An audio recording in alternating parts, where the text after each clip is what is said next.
Stumble forward, stumble forward. The stumble forward, stumble forward. The stumble forward. Stumble forward. The stumble forward, stumble forward. The stumble. I'd like to welcome Terra Lightfoot to the Stumble Forward. Terra is a Polaris Prize long-listed, Juno Award nominated, powerhouse singer, songwriter, guitar player, and live performer. The first time I saw Terra was at the Drake Underground on April 24th, 2012, playing her trusty Gibson SG. I think it's named Veronica. That night I watched somebody so obviously infused with a great musical gift that almost anybody could have predicted her rise to prominence in the music business. Welcome, Terra Lightfoot. Thank you. Thanks, Hawk. I didn't know that you would remember that. I remember it like it was yesterday because both Jenny and I sat with our jaws on the table going, wow. I mean, It was a very impressive thing you did, and it continues to be an impressive thing that you're doing. I mean, you must have realized that you were building on an authentic talent all those years ago, were you? Oh, man. I mean, I think I was trying to. Music's been in my family a long time, but just to go back to that night very quickly, I remember also getting to play in our friend Mara's band with you, and you played the drums, and it was so awesome. and then you bought everyone at the table, all the band. Maybe it was I think it was because you were sitting with us. The Drake bought us all steaks, and this was on your Steam. I want you to know. Because we all were like, oh, I guess we'll have steak for dinner because we're at the Drake. And then the Drake was like, no, Bill, Hawksley's here. And we were like, oh my gosh. Are you kidding? We all got free steak. Really? I had no idea I had that kind of pull at the Drake. I mean, when I was living in Toronto, I used to eat at the Drake constantly. They had the best burger there. And so this does kind of add up. I mean, so I said that was 2012. So that's 11 years ago. Yeah. I mean, you seemed like a kid back then. You said you had music in your family. I have listened to some of your interviews, and I know a little bit about this grandma of yours who was a honky-tonk piano player. Mm-hmm. So, but you did say that the musical gift, it did gap. Your mom and your dad or stepdad both, that it wasn't like you were handed music from them. It kind of came circuitously from your grandma. Is that right? Totally. And like, even now, if my mom and dad have started their karaoke years together, which I'm so happy for them. Sure. I can't go to those karaoke nights because I'm afraid of what will happen. My mom is a wonderful person. But yeah, music skipped her in a kind way. We love her, but you even said that there wasn't much music being played in your house, like that they weren't like throw the radio on type people. The only thing that my mom listened to was David Wilcox, which totally makes sense now because I'm so into the blues. And that's what he was putting down in the 80s, right? And so that's kind of what I was listening to. I guess the year would have been like 1989 when my mom started playing Do the Bearcat on the radio in the car, and I'd go, oh, this is cool. What is that sound? And it was this big, deep, beautiful, low electric guitar. And that's what I've come to love, you know? And I feel silly now. It's like I'm playing rock music, but that's what I love to do. Maybe that's where it came from. Yeah. I mean, I know what you're talking about with that Dave Wilcox guitar sound. I remember in my earliest years in Toronto walking Queen Street East during the Beaches Jazz Festival and hearing a guitar tone. It felt like it was coming from kilometers away. And finally I stumbled on it. It was Dave Wilcox during a sound check. And it was like the best rock tone I'd ever heard anywhere. And I was like, it left an impression. That guy's the real deal. I mean, and I've known some of the musicians, side people that play with him, and they all say the same thing, that, you know, it's like going to school with David Wilcox. So it's not entirely crazy that would have had such a big influence on you, because it had an influence on everybody. Yeah, I mean, the other person who's come into my circle recently, Colin Linden, who I'm sure you know. Sure. And he played in David's band in the 80s, like very briefly, like I think in 1987. So we talked about that when we were doing shows together last year. And of course, like, it makes total sense. Like, that's where a lot of people were discovering guitar tone at that time, was from him, in Toronto at least. And yeah, anyway, that's so cool that you had the same experience. It's funny you say that. I think back to my years in Toronto and how influential the peer group was on the peer group. I remember at this certain point in my early 20s realizing that all the records I was listening to were made by my friends, which is great. I mean, cool. when I see you, I see how how big a part of the community, the musical community in Canada you are. Like, really a big part of the musical community. It felt like somebody like you walks onto the stage with this immense amount of ability, talent, these gifts, and that the community has seemed to accept you with wide and open arms. Sort of an older community. Like, I feel like you and I sort of straddle a funny place, like in the music business, where we weren't a part of the Blue Rodeo years, and we're not a part necessarily of the new hipper kid years. Somewhere we're in this middle stage where we kind of lean on both sides a bit. Like, Yeah. well, what's that like, sort of being included so sort of warmly, lovingly in the Blue Rodeo camp, the Colin Linden camp, the Blackie and the Rodeo Kings camp? What is that like? Yeah, I mean, it's amazing. It's something that I couldn't have really predicted, being a kid. Like, I remember watching, say, The Trues on Much Music and being like, oh my gosh, those guys are so cool. Like, look at that music video. And then, John Angus moved to Hamilton. Jeff Haselt started playing in my band. It was like, oh, okay, this is happening. But I think that there's something to be said for being kind, and it really goes a long way if you can do it. And you can't always do it, right? But if you can, it makes everything a lot easier. And I find that in high school, I was sort of the same. Like, I didn't really go to high school, but especially in the last year, my teachers had to tell everybody that I wasn't going to get any participation marks. But I was handing in all my assignments, passed with flying colors, didn't go. But anyway, I still was like buds with everybody on some level. I don't know how that really works, but Well, it makes sense to me. I mean, I had a similar high school life where I was friends with the teachers, even though I wasn't going to class anymore. Yeah. And you're not wrong.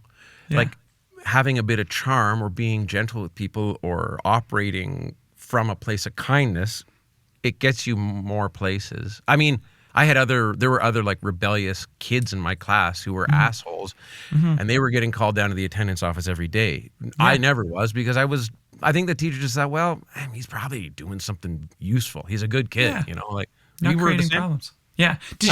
I have a question. This is an interesting one. Did you play sports? No. Okay. Just checking. I wish I had now. Because I've had to sort of become athletic in my adult life. I've had to become athletic. Well, it's a joy for me now. But no, why? Did you play sports in school? I played basketball. So I was made fun of by the basketball team for going on Friday nights to play with my band at the YMCA in Burlington. And then I was made fun of at the punk shows for going to a basketball tournament on Saturdays. So that's how you kind of like are not accepted in any place at the same time as being accepted in both places. But I think that's probably part of it too, because you just learn to exist in any spot where you're standing. So you do seem to have that. I mean, it's not like we know each other super, super well, but whenever I'm around you, it's clear you feel very comfortable in the place that you are. I think about when we met at that drive-in theater show during the pandemic, and then most recently when I saw you play at that private party, which we'll talk about, because there was a lot I learned that day. And maybe we'll just jump right in there. Do you mind if we talk about that? I don't mind. I was going to say that for both of us, I imagine one of the places that we ultimately have belonged is the baggage claim at Pearson Airport. Over the years, I think both of us have become very comfortable there. So whenever we run into each other there, I'm like, oh yeah, this is a good time to chat with Hawk. Yeah, absolutely. It's also a great way to meet people because it's the slowest baggage carousel that I've ever been at in the world. I don't know about you, but it's remarkable that our own YYZ is one of the lousiest airports that you can land in. Yeah. Too bad. That's right. But so So I saw you in the spring at a private event, and it was in somebody's sort of personal bar that they'd built on their property, and a lot of people were invited, and you were a surprise guest, and there was an opener. And I don't want to be disparaging about anybody or anything about that day, because this all ends up culminating in what an extraordinary performer you are and what you did that day. But I'll say this. So it was one of these jovial events, and everybody was drinking, and there was free liquor, and everybody was drinking, and it was an afternoon type thing. And then a kid went on before you. It was excellent. He was really quite amazing. And he did sort of a very traditional country thing. And it's revealed 2 or 3 songs in that he's had a huge TikTok viral hit. And that's why he's here, because people found out about him because he's been on TikTok. And it was clear, it was obvious he was obviously gifted. But the whole time, the audience didn't quiet down. The energy in the room never shifted to a true place of like focus on what he was doing as a performer. It was happening kind of in spite of the boozy hubbub. Then it's revealed Terra Lightfoot is the secret guest. Everybody's really excited. Personally, as a fellow performer, I'm thinking, I'm feeling so bad because you're going to have to go up and take on this drunk room, which is hard to do. Yet, you did it effortlessly. Like, you erased the hour and a half that came before you and repositioned that room to a place where everybody was on your side. And I said to Jenny, case in point of somebody who's been out building their career one at a time through all these years. They've walked into a very difficult performance situation, nailed it, and have left with everybody in this room as super fans. And it just got me thinking about, while it's great that these young people are all being discovered on TikTok, I did sort of have an old man thought, which was, this person still needs to go through the grind. They still need to be playing in bars and pubs and doing that thing to become the graceful, elegant performance creature that you are when you got on stage and silenced the damn place. It just hit me. There's one way to be. You can be the TikTok kid, but there's just something you cannot get by accident, which is the thing you have. Oh, thanks, Hawk. I'm just being honest. I'm just telling you what I saw. That must resonate as truthful in your stomach. You must go, yeah, that makes sense. I'll tell you what, I had to do something because you were standing in the back. Seeing you before I performed, I was like, oh, it's great. And the Weber brothers were there. And who else? That gentleman from Tragically Hip was there. Yeah. And I was like, oh my gosh, what a room. Why would they? It was quite a different crowd than I was expecting. But yeah, it was great to see you there. It's a nice pressure thing. Like, I remember when we played together at the drive-in, the same thing happened for me, where I was like, okay, it's the middle of a pandemic. We're at a drive-in show. This is extremely weird. People are beeping their horns. And I played like a set, and then you got up there and people were like, oh, it was just like silence. Silence over Orillia, Ontario. The silence came over Orillia. Yeah, it was major, and it was so cool. Like, I love your show too. Like, I love when you guys both get on the keyboard and it's just so like silly and fun and effortless and cool. And I love that happened to me with you as well. So that's nice. We have a nice respect for each other. That's cool. I mean, honestly, it left a major impression on Jenny and I when we saw you that day, because it was like, yeah, like, this is sort of like the archetype, case in point archetype of somebody who is wired to do this job in that authentic way, in the way that we folks from the 20th century, like, you get on stages and you convince rooms of people. And I know now we are all sort of moving into trying to get on the internet to convince larger groups of people, ostensibly, that we can connect through this magical sort of thing. But at the end of the day, I feel like you've built your career a person at a time by just convincing them by virtue of what it is that you have authentically living inside of you. Yeah. I mean, I don't know about you, but I feel like I maybe didn't know this in my 20s, being, touring and doing everything, but I think there's room for every person who wants to play music. Like, I really have learned that. Like everyone has something to offer. Of course, like going out and playing and like convincing people, yeah, that's part of our job. And I think that is definitely not a thing that people are focusing on these days, is live performance. And that is my not only my favorite thing to do, but also like the way that I make my living as a songwriter. It's not from like, radio or something like that. Like, it's like, no, I go out and I play and I pay my band, and that's what we do. And that's really, it has paid me back tenfold in the way that I'm now like able to connect with people. But I think that's such an important part of songwriting. Like I understand, I'm going to sound like a grandma. I understand TikTok, but it's like, it's also like a hilarious thing. Like I have TikTok now, and I'm like, what is this strange way of sharing music now? Because it's like, okay, it's a 15-second clip. It's like there's a whole song there. It's a 3-minute song, but you can't absorb that, in that way. So I think those performance spaces are really important. And I was happy that day because I got to play all new songs for the first time, which was risky cool stuff. It's risky, isn't it? It was extremely risky. Cross-Border Lovers, I think they recorded it, and I'm going to try and do a little like recording bonfire where we just like burn that recording forever. And it never exists anywhere. Should be a one-time thing, sometimes.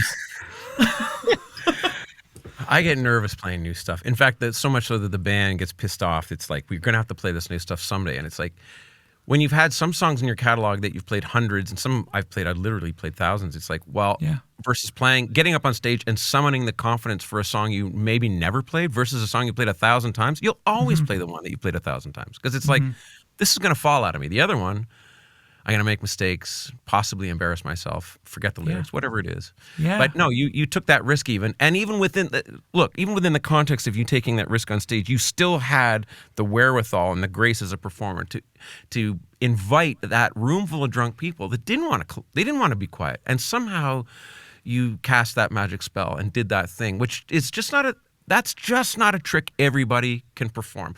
And I guess to circle back a little bit, I kind of wonder if the fact that you have been kind of welcomed with open arms into an older music community, if it's because in some ways you do the old magic trick. You do that thing where, oh, look, a real person with a real voice and really great songs is singing it on stage, 20th century style. And they must see that. That must be that makes perfect sense to me. Is that right, do you think? Yeah, I think so, for sure. I grew up listening to that stuff, and I also, to be fair, I'm stuck in the 70s in my musical tastes, like the year 1971, one of my favorites. But yeah, I believe in people being able to record themselves, like being able to perform as if they were recording it. Like all the bells and whistles that we have in the studio now, although they're really cool, there's not often, we're not prioritizing performance anymore when we're recording. Quite often. Like it's very rare. It's like, oh, is the pitch right? Is it perfect? Yeah. Can we melodyne that? And I find that in some ways, of course, it's making these really cool, perfect sounding candy records that I love to listen to, like the pop stuff. Like I listened to the new Taylor Swift song and I was like, whoa, it's so cool. But it's perfect. And I think part of the beauty is when it's not. I don't know about you. I'm of several minds on that. But I will say that I listened to the 2 new singles from the record, which of course I heard live a few times before I heard the recorded versions. And I hear modern production, especially in Cross-Border Lovers. Like, totally. It's got a bit of 80s-ish flavor. But, I mean, I did check. It's a fantastic track, by the way. Thanks. I spun it at least 3 or 4 times this morning, and not because I wanted, like, it wasn't like, I should do this because I'm going to talk to her. It was like, oh man, it's a fantastic track. And the vocals aren't really tuned. The doubles, like some of the doubles are clashy in that beautiful way. So was it a decision like, don't tune those vocals? I like it to be that way. What was that that was a deliberate thing? Yeah, I mean, so I worked with Gus Van Gogh, who I've worked with since 2015. So he did 2 records for me prior to this one. And In the past, it was literally like, if you were playing a G, like a bar chord, you'd have to get every string ringing out each time you strummed it. Like, it was like, I'm not going to say it was like going to the dentist, because I find the dentist sort of relaxing. I have a really nice dentist, but like, man, Yeah. it was like pulling teeth. Like, it was like so not about performance. It was just about like perfection. And now I think after, maybe it's pandemic stuff, or I haven't hung out with Gus in like 5 years, but when we came back to do this record, it was all of a sudden like, that feels good. I don't think we need to change that. I'd lay down a Ghost guitar track and it'd be like, that's all right. Like, unless you're soloing something, if there's a little miss somewhere, or maybe just like a little stutter on the guitar line, it's like, well, that's not a big deal, because it fits, the groove feels good. So we're focusing more on the feeling rather than the perfection of the actual note or something, which, of course, I have many friends that would argue with me that isn't the right way to do things.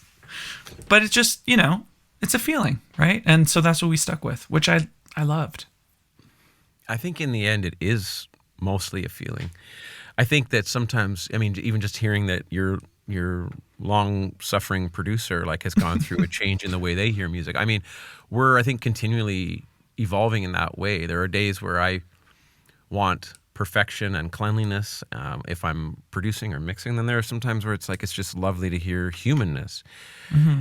And again, I think this is the thing. You and I would have a lot of memories from the late 20th century that are colliding with the future that has sort of met us here almost by surprise, throwing a lot of sort of what I would call like a system of human beliefs. Like, all of a sudden, certain things in that human belief system are up for debate because we have this sort of disruptive monster, the internet, kind of in our lives going, okay, well, I used to think this, but this thing has added a dimension that I wasn't expecting.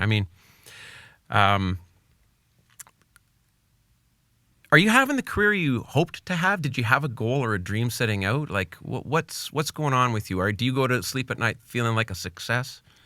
Yeah, that's an excellent question. Everybody, I think one thing I thought of, I think it was 2017, and I was thinking about quitting music. And instead I went to therapy, and I was like, I think I'm going to quit my job. Like, I'm so busy and I don't get to see my family, and I feel like I'm losing connections with my friends. I didn't have a solid partnership at the time. Like a romantic relationship, and it was just like, what am I doing? I felt like rootless completely. And so anyway, I decided to go to therapy, and it was like, no, this is like part of who you are. Like, this is a gift that you should be sharing with people, because it's something that you have that's quite unique, right? Like, the ability to play guitar and sing is something not everyone can do, and write songs also. That's not something everyone can do, or in the specific way that I want to share my ideas. But so I came to the conclusion that's what I was going to do. And I had this thought of success as, instead of like a thing that we have to climb, or like a staircase that's going somewhere and always going up. It's like, I know, and we know from hanging out with the older music community, that it's like a series of mountain peaks. You go up, and then you go back down, and you take a break, and you come back up, and you go back down. And it's not just one mountain that you're climbing. I remember Daniel Lanois said that to me one of the first times I met him, when I was like 26, and he was like, we're going to the mountaintop. And I thought, wow, there's like a mountain, and I'm going to the top, and how exciting. And like, what does that mean in reality? And in reality, there isn't just one. There's like so many. And so I also started thinking of success as like a map. And it's like, okay, I've been to Australia. That was really cool. Some people have not been to Australia. I like that. I have not won a Juno Award, but I got nominated. How cool is that? I got to play with somebody that I really respect, like Matt Anderson. That's part of my success map. I got to write a song with such and such a person. All these are my little places that I want to visit. And so I visited a lot of places on that map of success. So I do feel successful. I don't know if it's like, and everyone has a different definition. I don't know about you, but I think everybody should have their own definition of success. That's mine. Yeah. Oh, I'm with you. I feel like I've had to, if the goalposts are, are boots in a snowbank, like I've definitely had to move them from time to time and I think it sounds like a very well-adjusted way to look at your career. And I feel like in many ways I'm more well-adjusted. And if I had in my mind, fame and glory, I've had versions of that, much smaller versions, but no, I see this series of mountain peaks. This is all just living a while though too, realizing that everything is going to take time. The journey is always going to stretch out. You can only deal with the moment you're in. And I used to want to rush to finish things. It's like, look, this thing will get done when it gets done. This show is going to happen. Like, I know that you're probably off to an airport. I'm off to an airport tomorrow. These things, there's an inevitability to just putting one foot in front of the other. Once the sort of hype dies down, you're left with these pieces that you're trying to create some sense of identity. I seem to remember this thought that you were going to quit the business in 2017, not because I knew specifically, but I felt like maybe we did talk about it, or maybe I have this feeling, or I can sort of feel the zeitgeist a little bit. I can sort of feel when my own personal stock is up or down. I don't know if you have that feeling. I feel like anybody's been out in it for a while. It's like, oh, like the world is into me right now, or oh, the world is not quite into me right now. Like, and I felt there was like a disturbance in the force around you, 2017. It was when I was touring with Bruce Cockburn. Right. Okay. So I'd seen you in Montreal. Yeah, and it was at that time, and I just remember being so busy, and I was luckily my best friend Sam Weber, who's a great, fantastic musician. Not the Sam Weber from the Weber Brothers. He's a friend, but not my best friend. Anyway, Sam came on this Bruce Cockburn tour with me just to be like there.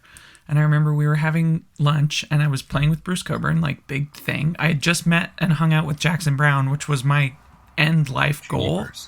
Like it was my whole goal in my life. And then so it actually happened at Strombo's house at a party, and we like played all night, and like he was like, "Do you want some tequila?" I'm like drinking tequila from Jackson Browne's glass, being like, "What's happening?"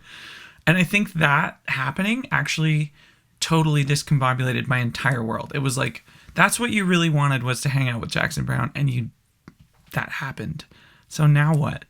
Yeah. And I was sitting having dinner with Sam Weber, and I opened up a magazine, or like, I think I was on the cover of something like a SOCAN thing or Words and Music, something like that. But I was on the cover and I was like, I don't even remember this picture being taken. Like, what is happening? And I just felt like I didn't know what was going on anymore. And that's really kind of what got me. But that's when I decided to kind of make some changes. And I now have like a beautiful actual life on top of playing music. I know you do too. Like, I feel so lucky, but at that time I was all music, no life, really. I mean that. And so, yeah, I hope nobody else has to go through that, but I think we all do in this industry, especially now. I think everyone's a workaholic. It's definitely becoming an industry that rewards ambitious people, and I think the ideal 21st century person, like if you could make a composite sketch, somehow they are brilliant and authentic artists with open feeling hearts, but they're also ready to do that Sisyphean battle of pushing a rock up a hill every day and turning the camera on themselves to like talk to TikTok every day. And it's a certain breed of human, I think, who's ready to do that. I think, again, being I'm guessing that our heroes from the musicians from the 70s, like, I mean, I've been saying lately that I feel like there's a sort of a dumbed down by design. It's like art used to be called art, and now it's called content. And the people that made it used to be called artists, and now they're called content creators. And I joke around my house with Jenny when I'm feeling like I'm falling for the dumb down. I say stuff like, "Oh yeah, I mean, my favorite content creators were the Beatles. Oh, they created some of the most beautiful content. Oh, Paul McCartney and his content, Lord, beautiful." But I mean, just to put a fine point on the fact that even in our minds, like we've repositioned ourselves in this madness. Yeah. Like you said, it's a life. It's a ready-made life for a workaholic. You said we have beautiful lives. Are we allowed? Do you mind if we talk about drinking and alcohol and all that stuff? I'd love to. Yeah. Okay, let's do it. Because it's something you and I have in common. That part of my beautiful life is that I don't drink anymore. In fact, I'm like literally days away from 4 years. Wow. So, and you are around that or more, right? I think I'm 5 years this past August. And Yeah. in our line of work, like alcohol is part of it. Like Yeah. you It's a took currency. a drink from absolutely. Jackson Brown hands you over his glass of tequila. You take a drink. Yeah. A dream comes true. So what happens when we unwrap from that thing? Because it's ubiquitous and it's like almost expected, right? In our business that you're the young, beautiful rock musician ready to drink themselves into oblivion. It's kind of the archetype. Yeah. And like, oh, her voice is whiskey soaked. It's like, well, Right. it really isn't. It may have been in the past. Right. It I isn't cut that currently. vocal at 10 a.m. Yeah, exactly. Yeah, exactly. And like, this is what we grow to find out too, is that I don't know about you, but since I quit, I noticed that a lot more people are taking breaks, especially during the pandemic. I'm like, whoa, people have really scaled back. But I mean, it used to be, that was the only way. I think that's probably how I got so far in the industry because I spent many nights working past, say, 2 a.m., working by drinking with new pals. And, that's like part of it. Oh, it's huge. Yeah. And I think it was fun to a certain point, but like, man, oh man, I didn't realize how much time I was losing. This is another reason I felt disconnected because I was drinking at the time when I had that, like, I'm going to quit mentality. And I think that it's because I didn't have time to drink. And it was taking up all of my extra time that I could have actually been living my life was, either out or not sleeping or being hungover. It was like, and losing my voice. I don't know about you. My voice is so much better now. Yep. Yeah, it was a tough time, And I think that a lot of musicians go through that because we have this need to create and to connect, and alcohol makes all that really fun, doesn't it? Mm-hmm. Yeah. I always say that I like profundity, and alcohol is very profound. Like, it's a drug that is popular for a reason because it works every time. And which is why it's so insidious. Like, there would be, feeling a little edgy about getting on stage, have a couple glasses of wine. All of a sudden, it's a breeze, having a great time. Yeah. Feeling a little edgy about meeting the new publisher at a dinner. Hey, everybody's drinking. It's great. Everybody's having a laugh. Yeah. Doing that, the music business social thing is the big. I mean, I'm not even in the industry anymore. I feel like because I don't do anything. I don't go out late. I'm an early riser, and I can't do that stuff. And I think you're right. I remember hanging out with a sort of a famous Canadian songwriter guy who I won't name, but is kind of our era, who kind of won the bigger prize. And when I met him years ago, he asked me, "Do you do cocaine?" I was like, "No." And he's like, "You're going to need to do cocaine if you want to get famous. That's how you get famous." And he said that to me straight up. He said, "You're going to have to party with the industry or else you won't get famous." And I think he may have been kind of right. Wow. I know. Sorry, I wasn't frozen there, but I felt frozen. I know. It was probably great advice. Career advice. Not life advice, but probably great career advice. Oh my goodness. Yeah. That's so wild. Yeah. I can't imagine just like coming out and saying that to somebody. I know. I think this person's personal brand is audacity. So, but anyway, it. But I guess hearing you say it out loud, is a reminder to me that I think you're absolutely right, that the social aspect of the music business, the glad handing, what I used to call the kissing hands and shaking babies, like you run out of runway on that stuff if you're not Yeah. drinking. Like it's like, sorry, how do I conjure up any excitement to do this? Like Yeah. to glad hand if I'm not drunk. Why would I do this? Yeah. Yeah. It becomes like quite intense, I think. I think too, the other thing that I noticed about not drinking, and I feel like you're the same. I don't know how I found out that you weren't drinking. I think we talked about it maybe in Aurelia or something. Yep. But what I really love, because I'm not at all like preachy about it, and I also hang out with my friends when they're drunk. Like I'm like Yep. totally fine to be at a party when people are wasted. Yep. I actually still have fun. I'm one of those very weird sober people that's like, I'm having fun. It's like 4 a.m. We're dancing, like good times.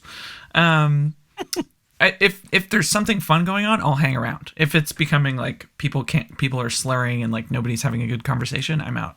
But yeah, I don't know. I've found that I like when people don't even have to say anything about being sober. Like I really appreciate that when it's just like, no, this is like who I am. I don't need to like put anybody down for drinking. I'm like totally fine with people drinking. I just don't want to take part anymore, you know? But I think, oh man, there's pressure to do it all the time.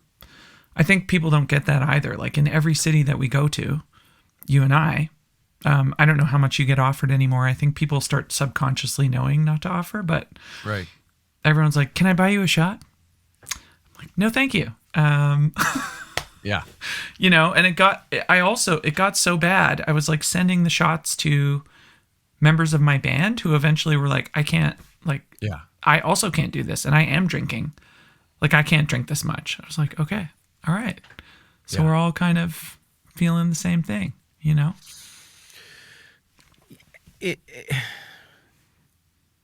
It's funny, your perception was that people were slowing down their drinking, or people around you were slowing down their drinking during the pandemic. That was my perception as well.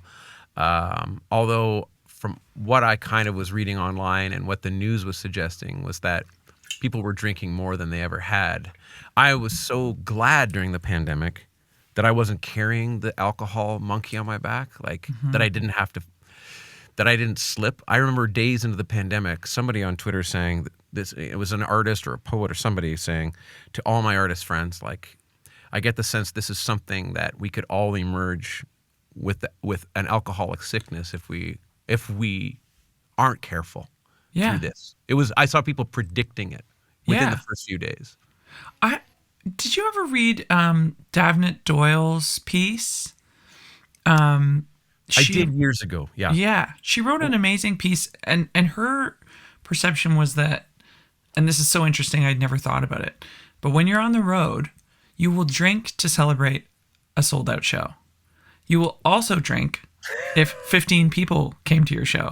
You will drink if you get nominated for an award because you want to celebrate. You will drink if you did not get nominated for the award because woe is me.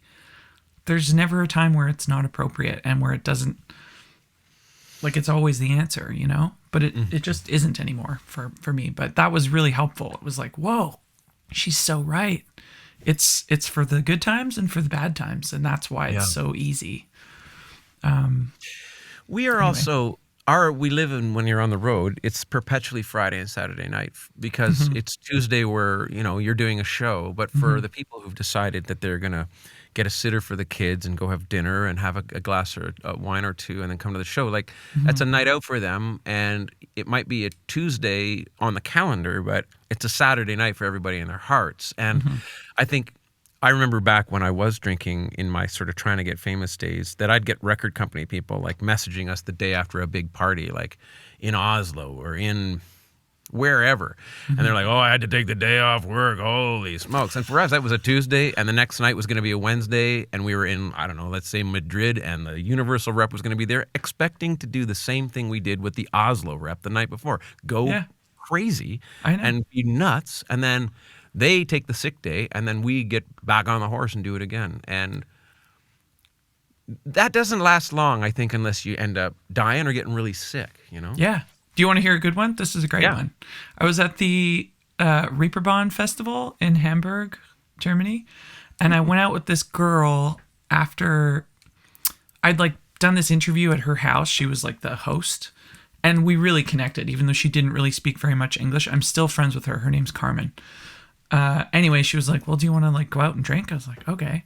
I didn't know she was like the bar star of Hamburg. So we were literally like going behind bars and then like taking trap doors, going down some stairs, coming up some stairs and ending up in another bar. And the entire time, the first drink, she was like, do you want to try Frangelico? And I'm like, what's Frangelico? She's like, it's like a special thing, like a German thing. I was like, okay, cool. So we do shots of Frangelico. Turns out we did shots of Frangelico all night because she thought that's what I wanted because of the language barrier. Mm-hmm. So the next day, I'm like, okay, well, I have till 4 p.m. until I have to be at soundcheck. So no big deal. I'm playing this big showcase at Reeperbahn. I get up. I'm like relaxing at the Airbnb. The band's gone. I'm like curling my hair, just relaxing, so chill. Feeling a little hungover, but like whatever. And I'm on my way to the show and I start my vocal warm up. I haven't said anything to anyone. And I'm like, no voice is coming out. Like I had completely lost my voice. Did not know. It was like I had to do an hour of vocal warm ups. And even then my voice was just like so not 100%. After that, that was one of the big wake up calls. I was like, whoa, I can't drink that much. Well, I also think it was the Frangelico. Yeah, and probably not a singer's best friend, all that sugar, but yeah. Well, I mean, yes, you know, it's sounding because this has occupied a certain amount of this conversation, like we may be evangelical in our positions on drinking. I'm with you. I don't talk about it other than I talk about it with other people in the industry who've stopped because it's so remarkable. It's such a remarkable thing. And I think a lot of the people I know who are aging in front of an audience who still have the job, and I'm sure you'd agree, like most start to chill out because you just can't handle that lifestyle anymore. Like all of a sudden you're not effective. And even as I got older, I had more interest in being effective. I had more interest in being better at my job. Like all of a sudden I was like, man, this alcohol is almost permitting me to get worse as I get older. And even during the pandemic, it was like, I'm going to practice more. I'm going to do my vocals. I'm going to practice the guitar. I want to be better at my job when this whole thing is done than when I came into it because I have the headspace and the wherewithal now to treat myself with that level of respect instead of always feeling putrid. Yeah.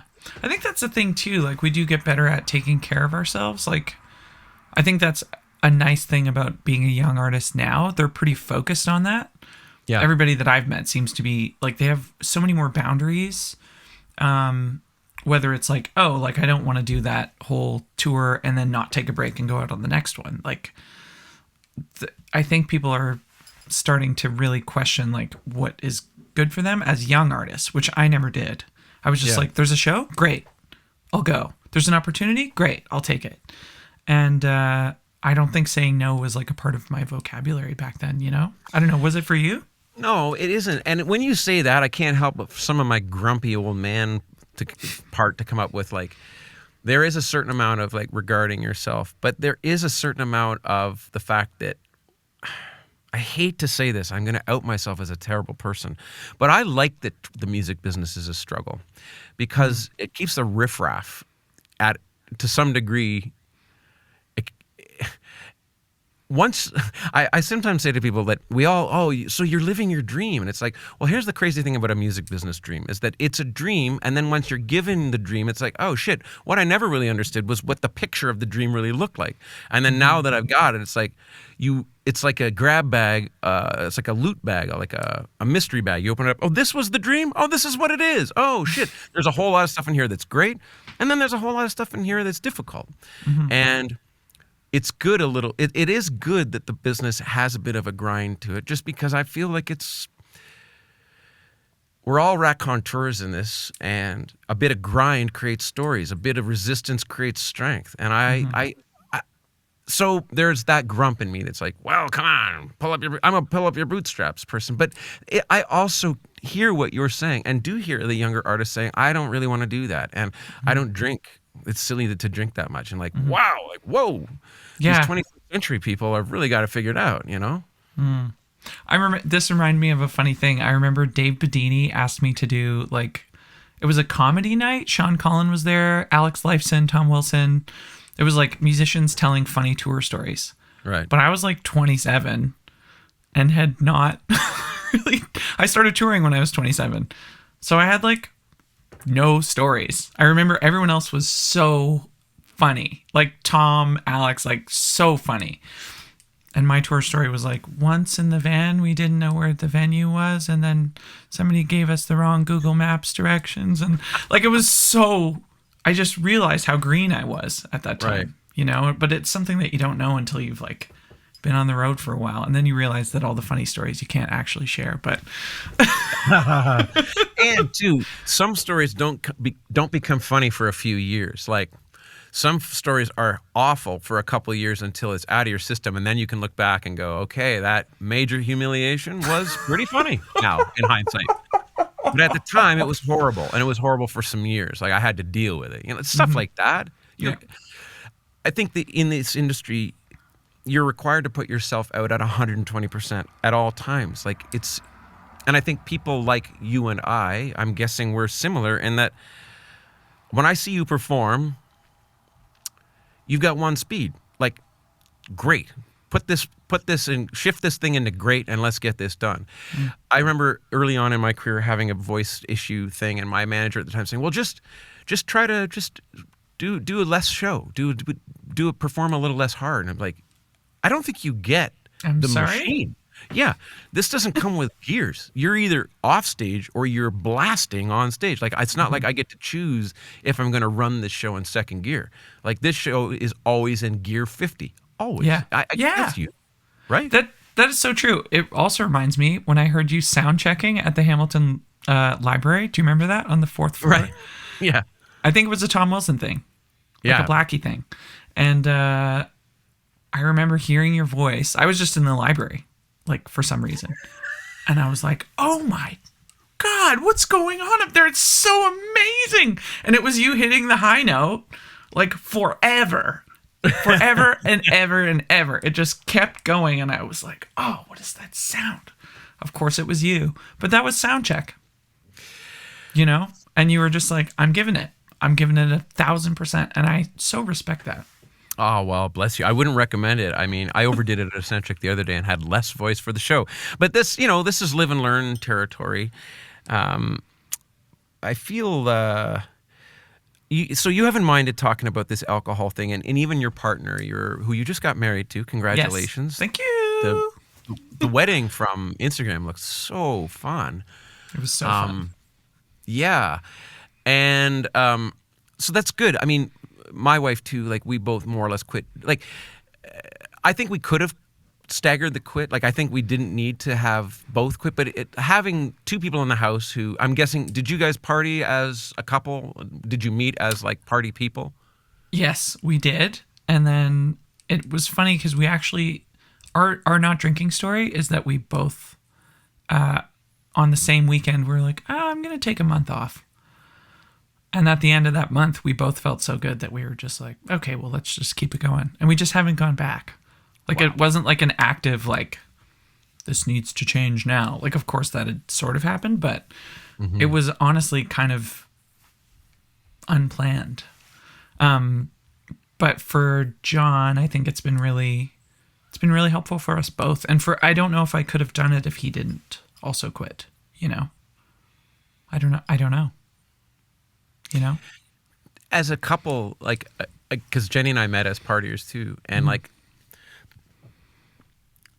I mean, we're deeply in love and we are great friends, and probably like you, like we spend a lot of time together because the music business offers lots of stretches where you're not doing anything and then lots of stretches where you're away.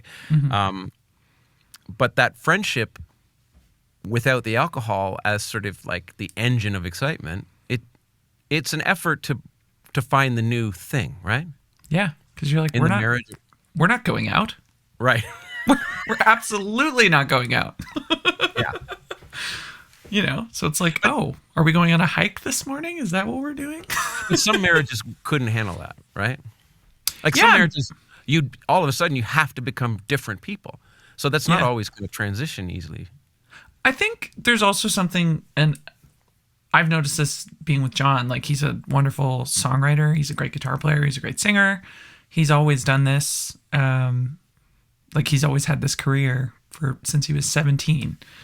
You know, and I think that when you kind of feel happy in your own spot, like with what your purpose is or whatever, your passion, it's like we both have a passion and it's music, and we love that. And that carries us through all of that stuff. But I think that I consider us both very lucky to be good at something that we are also passionate about. I know that's like not what everybody gets to do, but that's, I think, what makes it so easy, because you're like, well, that part's done, you know, that's the simple part in some ways, you know. And I know you and Jenny are, you know, you're both passionate. Yeah, because we were passionate drinkers and we're passionately not drinking now. Yeah, that too. But still not being evangelical about it, even though it would appear that maybe we are from this chat. But Also, it's just yeah, go ahead. I was gonna say, like, at that thing that I played that you guys came to, Right. that was a fun, like, a hilarious room to be a part of as somebody who doesn't drink. Oh, yeah. Because the whole room was geared to an afternoon, like, drunk. Yeah, I would call It was a major day drink, a day boil. Yeah. I think they call it in Newfoundland. Yeah, a day boiling. a day boil. Oh yeah, yeah. They've been that's boiling totally all what it day. was. Yeah, yeah. Well, I would have been right there 4 or 5 years ago. I would have been right there. Me too. Stuff like trying to figure out how I was going to get home, and how I was going to invest in the party yet still make it to my house. And I would have driven you, by the way. That's my act of service for all my friends. I drive people places, so You're the I would driver. have gotten you guys home. well, bless you. Terra Lightfoot, what an honor and pleasure to chat with you, and thanks for being generous and even talking personal stuff. I really appreciate it. It's nice to reveal, though, those human isms, because behind the great voice, behind the great songs, behind the persona is a real person, and this real person has come from 2017 to now, and I think probably I get the feeling like you are making. When I sniff the zeitgeist around you, I feel like it's ready for you somehow again. I and maybe because I'm seeing you more on social media again and stuff like this, I feel like the place is being set, the table's being set for a level up. Are you feeling that? Is that kind of what the game plan is behind the scenes for this new record? Like, I get the sense like it's an all hands on deck situation. Yeah, I think so. I think there's also something like Tim, my manager, we've been together for, I want to say 10 years or 12 years. But there's decisions there in the pandemic where you're like, is this still what we want to be doing, right? Like, everybody kind of revisited their work situation in any industry. And for us, it was the same. It was like, okay, are we doing this? And for both of us, the answer was yes. And so, yeah, I feel like I'm laying it on the table with this record. I'm going to send it to you also. Awesome. But yeah, I mean, I felt also really great going back to that producer that I had worked with in the past. That was so awesome to like hook up again. And he's having a lot of success right now too with the beaches. The beaches, yeah, major, which is so awesome. And Metric and Gus is an amazing dude. You'd really love Gus. I don't know if you guys have met, but anyway, it's like, that's what we're doing. We are all hands on deck, and it feels good, and it feels like it's going well. And yeah, I'm happy that you asked me to come on your podcast. It's so lovely.